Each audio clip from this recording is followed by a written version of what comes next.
Hi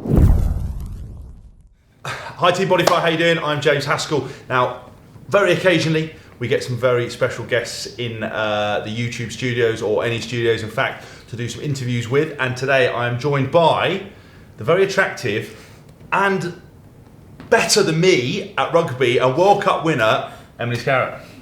Hi, how are you? I'm very well. Kind of great to me. You've won a World Cup. I haven't. But you've got the opportunity this year. I do, but I've not even been close. So I kind of feel like I should be like worshipping you here, which is not normally in my remit. But anyway, just tell everyone at home a little bit about what it was like to win the World Cup. Yeah, it was like phenomenal. You know, when you experience it in a few months' time, it's just, you know, the audience that you get, the amount of training and the prep that you put in. I was there 4 years previous when we lost in 2010 in the final. You know, we thought we'd done everything well enough to win it. So to go on and do it, you know, we had the best set of staff we'd ever had. We were best prepared we'd ever been. And, you know, sometimes you get a bit of luck as well. New Zealand were knocked out in the group stages, which, you know, did us a huge favour in the end. So yeah, it was just kind of life-changing, really. What was the difference between the losing team and the winning team? You know, you talked about the staff. Was there any other areas you tweaked? I think the staffing was a huge part of it, and I also think, you know, it's a massive cliche, but sometimes you have to go through losses and the bad times to then kind of learn from and really push on from that. And I think that was massively part of our journey. The Six Nations in the lead up to the World Cup, you know, 6 months prior, we lost to France away, which, you know, when you look at it, you think, oh, that's awful prep, but actually you learn the lessons. It makes you knuckle down, it makes you, you know, kick up the backside and push on to, because it makes you realise really what your dream is. Now, I know I told you today this was actually filmed for my YouTube channel, but I'm just taking notes here on how to win a World Cup. So the video is never going to see the light of day. But anyway, and how's your life changed? Like, when you walk down the street, you're getting recognised now. Are you like you big time? A little bit, so I'm sure not to the level, obviously, of you, but yeah. There's no one recognising. My parents don't even recognise me. Keep moving house, not telling me where they are. Yeah, little bits like that. Obviously, you know, meeting people like yourself, coming to. That you don't ever reply to a text message. Don't ever reply to text. Brutal. No. And just, you know, doing all these sorts of things. We were at so many award ceremonies, December, January sort of time, meeting so many, you know, amazing people that you just. Throughout, without, you know, doing what we did, we just never had the opportunity to do. So do you think that obviously winning the World Cup has helped promote the game beyond belief now for women's rugby? Massively. I mean, I play in the Midlands in Lichfield. Prior to the World Cup, we had a under-18s team and a women's section.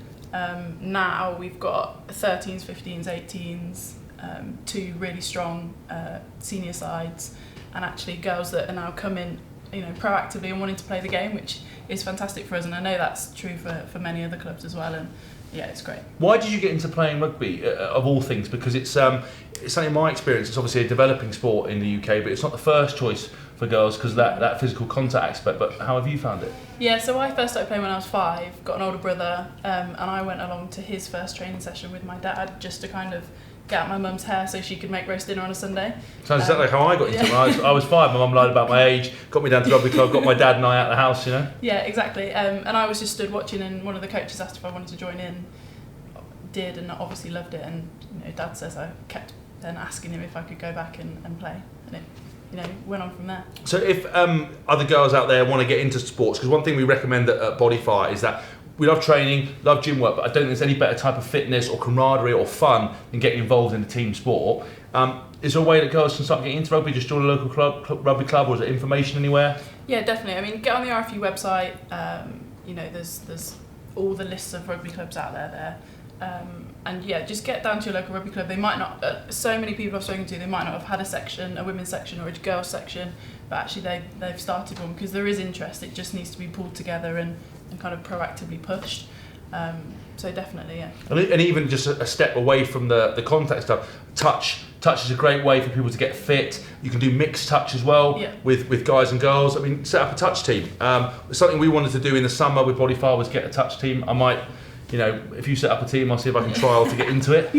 But look, Emma, I really appreciate you coming down today. Some really exciting information there. We're going to do a few more videos with you. If you've enjoyed this video, then please comment.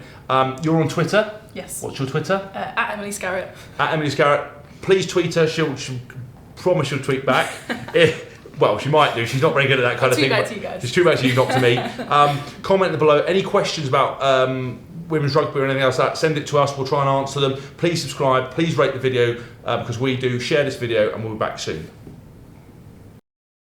And it then makes it good fun, and if you're enjoying something, you're going to work harder in it naturally.